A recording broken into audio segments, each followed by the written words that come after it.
God's games. Dear brothers and sisters, this is my plea that wants to save God's games in Paris.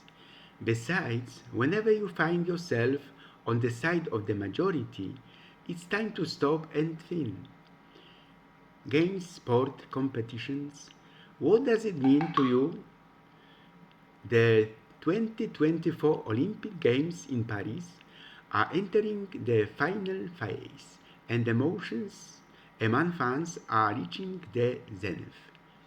This year's competition is distinguished not only by fierce competition and exciting struggles, but also by the numerous presence of Polish soldiers in the Olympic team. How many medals exactly did our Olympians manage to win?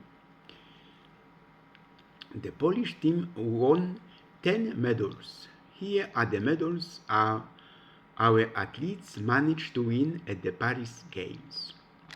Gold medal, Alexandra Mirosław, sport climbing, speed climbing. Silver medal, Klaudia Zwolińska, kayaking, K1 slalom. Silver medal, Bartosz Kurek, Wilfredo Leon, Jakub Kochanowski, Marcin Janusz, Tomasz Fornal, Norbert Huber, Paweł Zatorski, libero, and Kamil Semeniuk. Grzegorz Łomacz, Łukasz Kaczmarek, Aleksander Śliwka, Bartłomiej Bołądź, volleyball. Silver medal, Julia Szeremeta, boxing. Silver medal, Daria Pikulik, track cycling. Bronze medal, Fabian Barański, Dominik Czaja, Mirosław Ziętarski, Mateusz Biskup, rowing. Bronze medal, Martyna Swatowska-Węglarczyk, Renata Knapi-Gniazga, Aleksandra Jarecka, Alicja Klasik, epy. Bronze medal, Iga Świątek, tenis. Bronze medal, Aleksandra Kałucka, sport climbing, timed climbing. Bronze medal, Natalia Kaczmarek, 400-meter run. So, Mark Twain, the pseudonym of Samuel Langhorne Clemens, an American writer whom you all know, was once traveling by train when the conductor asked him for a ticket.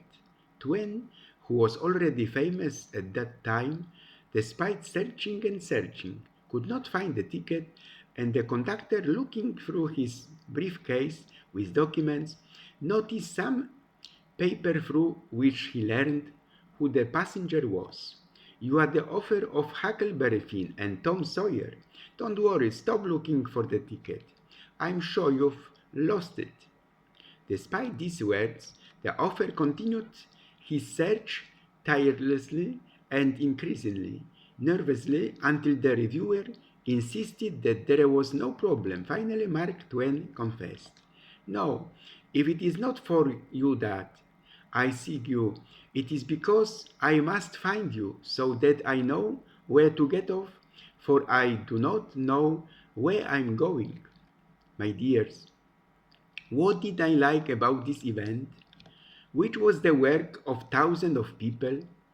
This is a very uplifting story about the lengths we will go to for the people we love the most. It is about coping with life's tragedies and finding our way back. And at the heart of the message of the games is brotherhood and the ultimate power of love. I absolutely love the time loop motif, but this one offers a unique twist on the creation of the modern games. Our Europe is a good representation of life with anxiety and depression, showing some of the little things that we as people affected by these problems tend to do and think will never cross the minds of others. I appreciated that, and also the moment of development that we saw already in the opening of the games, in the entry of all the athletes in a single file on the scene. I am basically a child. I need small points, even if they are really small, and not just a climax at the end when I lose interest. I like the humor of the commentator Przemysław Babiarz. He was sarcastic but in a gentle way, if that makes sense. I also liked his constant emphasis on the fact that we have to be nicer to each other. That got to me. I like that I saw a few random chapters from the perspective of current athletes. I wish there were more of them. What could have been better? The poor relationship between athletes and fans was not able to get me out of the hole that the biggest event of the year put me in. All day I liked our main characters, the Olympians. I did not like them together. I did not see how love grew there. We cannot define the exact moment when friendship is created. And what about Christian love? As in filling a vessel drop by drop, eventually there is a drop that overflows it. So in a series of kindnesses, there is eventually one that overflows the heart. This time I simply felt that something was missing from the whole Olympics. I felt that key parts of what could have been a heartbreaking story were not covered, and as a result, they left me wanting more.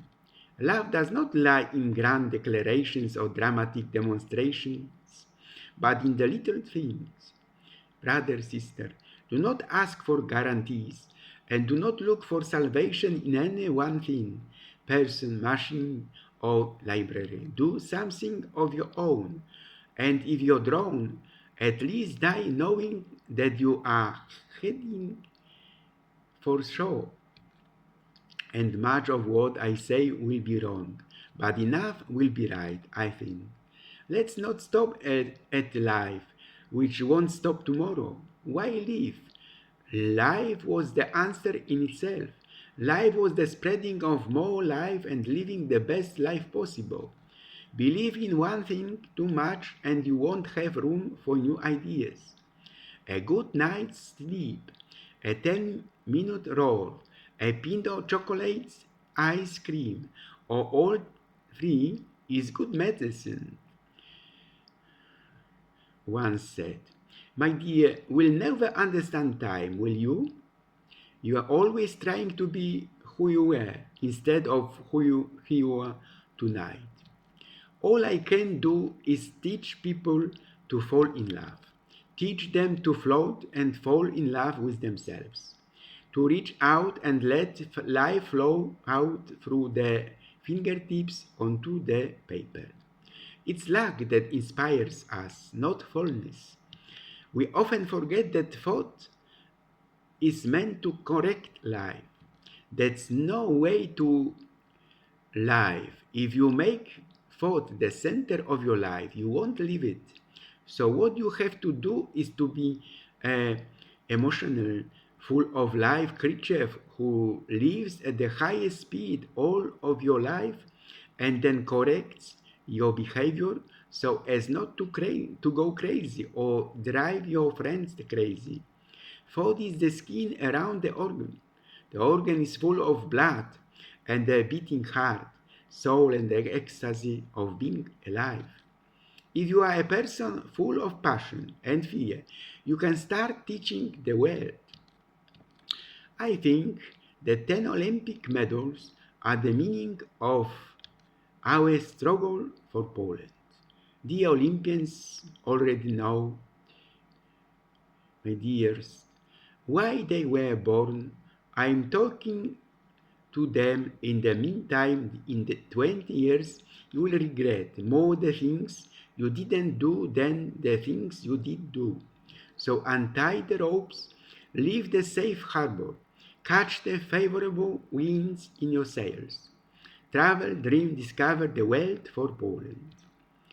Mark Twain once said, the two most important days in your life are the day you were born and the day you find out why. I'd like to add a third. The day you get rid of everything that distracts you from the goal. They met, another story by Mark Twain. They met in 1895 when Helen Keller was just 14 and Mark Twain was 60. Despite the age difference, the two struck up a surprising friendship in his autobiography. Twain recalled, without touching anything, without seeing anything, of course, and without hearing anything, she seemed to know the character of her surroundings quite well. Keller also felt immediately at ease when she met Twain. The moment I pressed his hand in mine, I knew he was my friend, Keller said. Twain helped Keller get into Radcliffe College, which has since been incorporated into Harvard University. She became the first deaf and blind person in the United States to receive a college degree. The two continued to write to each other, and when Twain's wife, Olivia, died in 1904, Keller wrote to comfort him. It was not all sentimental, as the two were known to ease each other in their correspondence. Brothers, sisters, dearest, 20 years from now, you will be more disappointed by the things you didn't go than by the ones you did do. So untie the ropes, sail away from the safe harbor, catch the winds in your sails, travel, dream, discover.